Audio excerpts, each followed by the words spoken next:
Again welcome back students. Doctor Poonam के साथ बाजूम online learning platform पे क्लास +1 का एक नेक्स्ट टॉपिक है। और इस टॉपिक से पहले जो इससे रिलेटेड वीडियोस हैं वो हम डाल चुके हैं। Structure of heart, basic structure of the single circulation, double circulation method हम कर चुके हैं। इसमें ह्यूमन बीइंग के अंदर हम कंप्लीट डबल सर्कुलेशन को डिस्कस कर चुके हैं, सिस्टमैटिक सर्कुलेशन कर चुके हैं हम, इसके अलावा पल्मोनरी सर्कुलेशन कर चुके हैं और complete detail of anatomy of external internal heart भी हम कर चुके हैं। और उसके बाद में हम जब फ्लो कर चुके हैं तो उसके बाद में हम ये डिस्कस कर रहे हैं इस वीडियो के अंदर how the heart beat is controlled, what is the method, what is the situation that on which our heartbeat become increased or decreased at a particular situation. So what are the various factors in our body that are responsible for controlling our heartbeat condition and the pumping of heart flow. Okay, so the regulation of heartbeat के अंदर जो हम discuss कर रहे हैं कि हम reason भी ये ऑब्जर्व करेंगे how the heartbeat become increased and how they become automatically controlled in our situation.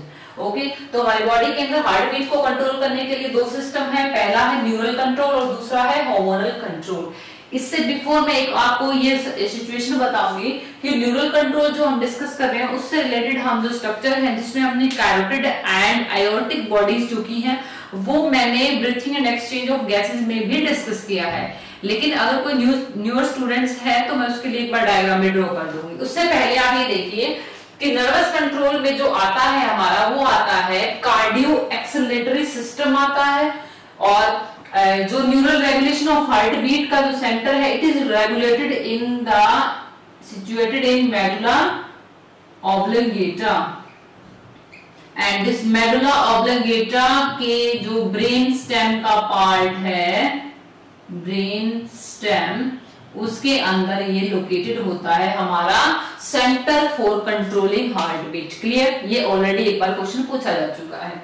अब हम इसको अगर हम थोड़ा डिटेल में देखें कि how this heart beat is controlled, so उसमें पहला आता है न्यूरल कंट्रोल, दूसरा आता है hormonal control.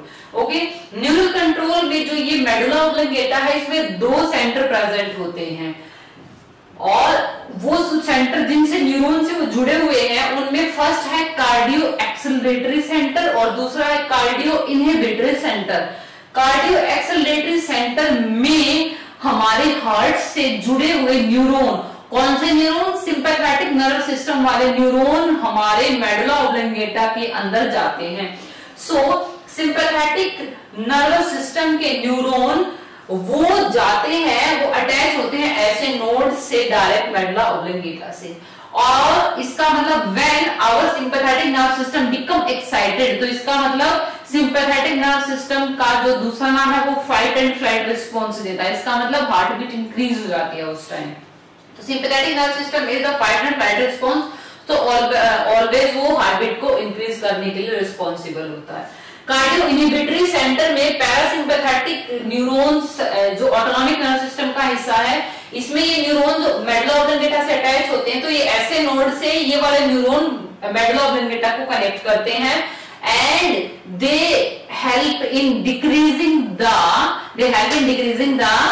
Heart beat. Okay, and इसके अलावा वैगस जो स्टिमुलेशन है, vagus is the 10th cranial nerve, longest cranial nerve. अगर ये क्रेनियल नर्व एक्साइट होती है सो ये भी हमारी बॉडी के अंदर एसिटाइल कोलाइन रिलीज करती है जिसकी वजह से भी हमारी बॉडी के अंदर हार्ट बीट को डिक्रीज किया जाता है। क्लियर, तो ये इनडायरेक्टली वे में कंट्रोल करती है।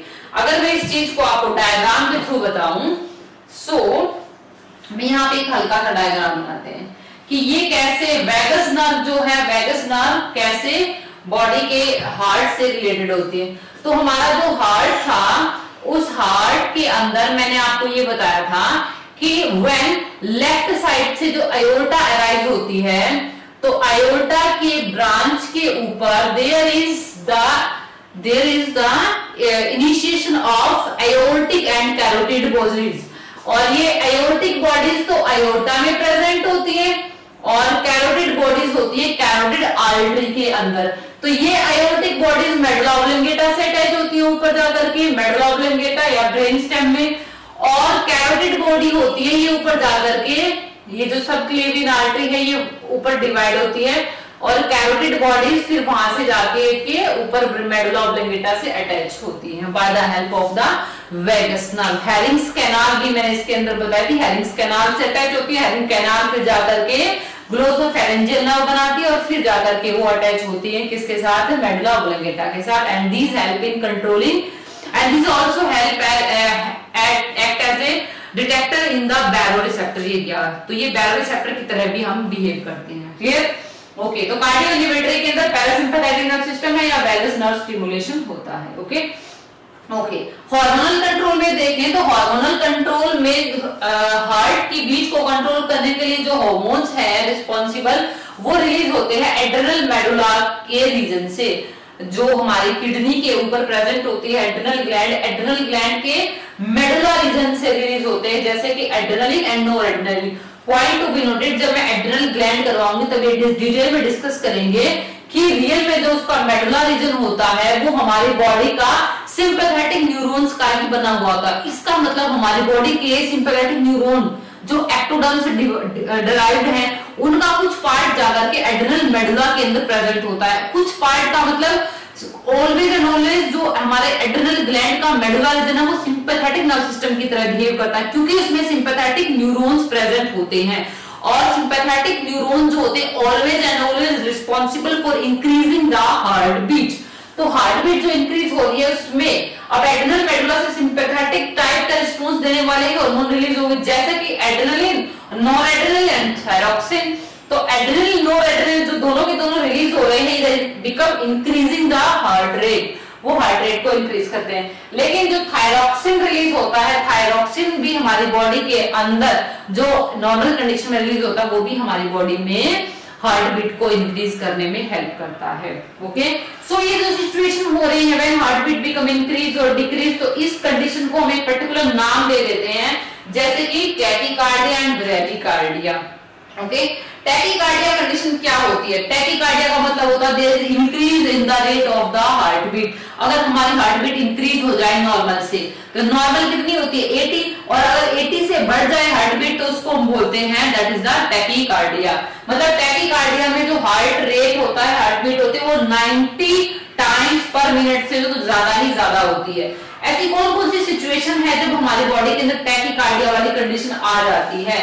जैसे कि इंक्रीज इन द टेम्परेचर, अगर टेम्परेचर बढ़ जाता है तो भी हमारी हार्ट बीट बढ़ जाती है, क्योंकि ब्लड फ्लो सर्कुलेशन बढ़ जाता है। क्यों? क्योंकि बॉडी के अंदर हीट बढ़ जाती है और हीट को लॉस करने के लिए बॉडी से हमारा हार्ट का जो सर्कुलेशन होता है वो बढ़ जाता है। And it is also control, it is also the part of homeostatic system in our body. Okay, फिर उसके बाद में आता है सिंपैथेटिक नर्व सिस्टम अगर एक्टिवेट होते हैं बॉडी में, स्ट्रेस की कंडीशन है, फियर है, फाइट रिस्पॉन्स टाइप के अगर कंडीशन आती हैं तो भी हमारे बॉडी के अंदर टैकीकार्डिया कंडीशन आ जाती है। ओके, फिर आती है weak condition of the heart beat. अगर हार्ट जो होता है, हार्ट की मसल्स प्रॉपर काम नहीं कर रही तो वो अपने आप को एडजस्ट करने के लिए वो ज्यादा कॉन्ट्रैक्ट करती है, हार्ट बीट ज्यादा होती है, क्योंकि उस टाइम हार्ट की पंपिंग प्रॉपर नहीं होती। तो पंपिंग रिक्वायरमेंट को कंप्लीट करने के लिए हार्ट को ज्यादा पंप करना पड़ता है, क्योंकि हार्ट को पता है, जो रिसेप्टर्स पता है present aortic and carotid bodies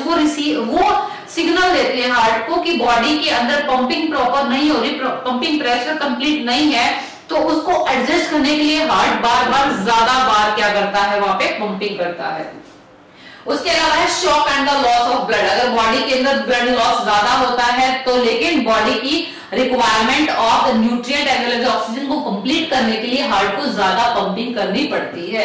इसके अलावा एक्सरसाइज भी होती है, when we are doing heavy exercise तो भी हमारी बॉडी की हार्ट बीट रेट जो होती है वो बढ़ जाती है। It is also to transport more and more oxygen as well as nutrient to the body cells, ताकि बॉडी की सेल्स क्या हो जाए, प्रॉपर फ्रेश फील करें। ओके, फिर नेक्स्ट जो कंडीशन होती है ब्रैडीकार्डिया। ब्रैडीकार्डिया में there is the decrease in the case of the heart beat. अगर हमारी हार्ट बीट नॉर्मल से बहुत कम हो जाए तो उस कंडीशन को हम ब्रैडीकार्डिया बोलते हैं। और ब्रैडीकार्डिया में हमारी heart beat 60 time per minute से भी कम हो जाती है, और इसके लिए रिस्पॉन्सिबल होता है बॉडी के अंदर कम टेम्परेचर हो जाए। इसके अलावा पैरासिम्पैथेटिक न्यूरॉन्स अगर एक्टिवेट हो रखे हैं तो भी हमारी हार्ट बीट जो होती है वो कम हो जाती है, क्योंकि पैरासिम्पैथेटिक नर्व सिस्टम जो है it is known as the rest and digest type of the response. इसमें खाओ पियो सो जाओ वाली कंडीशन होती है, तो उसमें हार्ट बीट हमारी क्या होती है, नॉर्मली कम ही रहती है। Strong condition of the heart beat, अगर हार्ट की मसल बहुत ज्यादा फास्ट कॉन्टैक्ट कर रही है लेकिन प्रेशर रिसेप्टर क्या कह रहे हैं कि इतना ज्यादा प्रेशर बनाने की जरूरत नहीं है, तो आप क्या करिए, हार्ट बीट को कम कीजिए। तो वो बहुत ज्यादा जो स्ट्रॉन्ग कॉन्ट्रैक्शन है उसको एडजस्ट करने के लिए हार्ट बीट कम होना पड़ता है। क्लियर भाई? तो ये वाली जो कंडीशन है ये सारी की सारी किसमें आती हैं, ब्रैडीकार्डिया में आती हैं। ओके, तो इस वीडियो के अंदर जो हमने डिस्कस किया है वो 2 स्टेप्स डिस्कस किए हैं कि how the heart beat is adjusted in our body and that is the under the situation of neural control as well as the hormonal control. तो जो नर्वस सिस्टम है, नर्वस सिस्टम में इसके अलावा एक कोई टीचर्स स्पेशली भी बता देते हैं कि there is also baroreceptor, जो मैंने ही इसके अंदर डिस्कस कर दिया। दीज बैरो रिसेप्टर्स में कौन से आ गए, aortic bodies and carotid bodies. Okay, aortic bodies are pressure sensitive area that is found at the arch of aorta. These are found at arch of aorta, and these carotid bodies are found in type of the baroreceptor that found at the carotid artery। और ये दोनों के दोनों फिर हैरिंग्स canal के through होते हुए कहां पर जाके अटैच होते हैं, दे attach in the medulla oblongata. Clear भी? सो इस वीडियो के अंदर आपने कंप्लीट वो हर स्टेप्स देख लिया है जिसके थ्रू आपको ये पता चला है कि हमारी बॉडी के अंदर हार्ट बीट कैसे इंक्रीज और कैसे डिक्रीज को एडजस्ट किया जाता है बॉडी के अंदर। क्लियर भी? सो इसके बारे में जो नेक्स्ट वीडियो के होगी उसमें हम हार्ट की कार्डियक साइकिल को डिस्कस करेंगे, what are the various steps and all the situation related to the cardiac cycle. So इस वीडियो को लाइक जरूर कीजिएगा बेटा। Thank you.